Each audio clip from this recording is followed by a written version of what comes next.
Мемлекет басшысы президентіміз Қасым-Жомарт Кемелұлы Тоқаев атап өткендей, жаңа Конституцияда адам мемлекет үшін емес, мемлекет адам үшін қағидаты айқындала түсті. Әділетті Қазақстан бағдары, бірлік пен келісім негіздері, жауапты әрі жасампаз отаншылдық ұғымы нақты белгіленіп, заң мен тәртіп, таза Қазақстан қағидаттары көрініс тапты.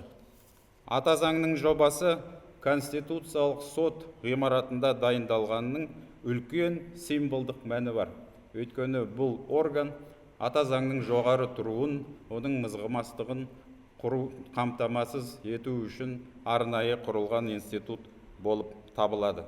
Осы залда бүгін Конституциялық комиссияның мүшелері отыр. Атап айтқанда Унзила Шапаққызы, Денис Сергеевич, Аяужан Тұрсынбековна, Шығыс Қазақстаннан біз қоян қолтық жұмыс атқардық. Ағымдағы жылдың 15 наурызында өткен республикалық референдумда қабылданған жаңа Конституция соңғы жылдары елімізде жүргізілген жүйелі реформалардың өзегі.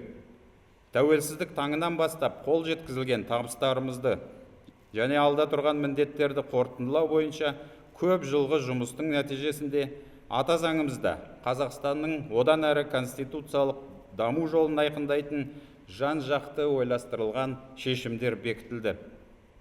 Шығыс Қазақстан облысы жалпы ұлттық референдумда жоғары белсенділік танытқанын мен ерекше атап өткім келеді.